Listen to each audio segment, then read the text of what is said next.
பெண் காவலர்கள் குறித்து சமூக வலைதளங்களில் அவதூறாக பேசியதாக யூடியூபர் சவுக்கு சங்கர் மீது பிணையில் வெளிவர முடியாதது உட்பட 5 பிரிவுகளின் கீழ் வழக்கு பதிவு செய்யப்பட்டுள்ளது.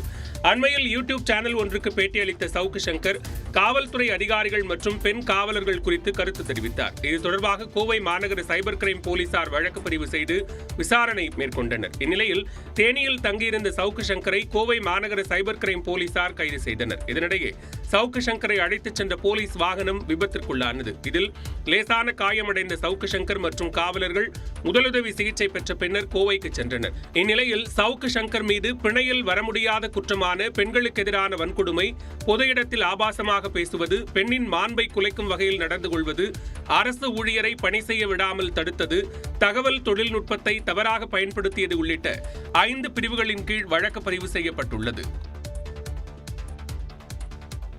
மேற்கு வங்க ஆளுநர் மீதான பாலியல் குற்றச்சாட்டை விசாரிக்க சிறப்பு புலனாய்வு குழு அமைக்கப்பட்டுள்ளது. மேற்கு வங்க ஆளுநர் ஆனந்த போஸ் மீதான பாலியல் குற்றச்சாட்டை விசாரிப்பதற்காக கொல்கத்தா காவல்துறை சார்பில் புலனாய்வு குழு அமைக்கப்பட்டுள்ளது.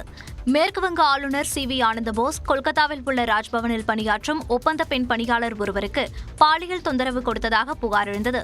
இந்த விவகாரம் தொடர்பாக சம்பந்தப்பட்ட பெண் கொடுத்த புகாரின் அடிப்படையில் கொல்கத்தா போலீசார் ஆளுநருக்கு எதிராக வழக்கு பதிவு செய்துள்ளனர். இந்த விவகாரம் பூதாகரமாக வெடித்ததை தொடர்ந்து விசாரணையை தடுக்கும் வகையில் ஆளுநர் மாளிகைக்குள் மாநில போலீசார் நுழைய தடை விதித்து உத்தரவிடப்பட்டுள்ளதாக ஆளுநர் மாளிகை வட்டாரங்கள் தெரிவித்தன.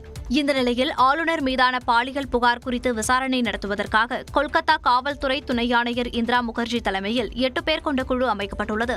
ஆளுநர் மாளிகை சிசிடிவி காட்சிகளை கைப்பற்றி சோதனை நடத்த கொல்கத்தா போலீசார் முடிவு செய்துள்ளனர்.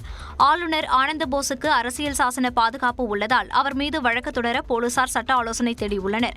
இதனிடையே ஆளுநர் ஆனந்த போஸ் திடீரென்று நேற்று கேரளா புறப்பட்டுச் சென்றார்.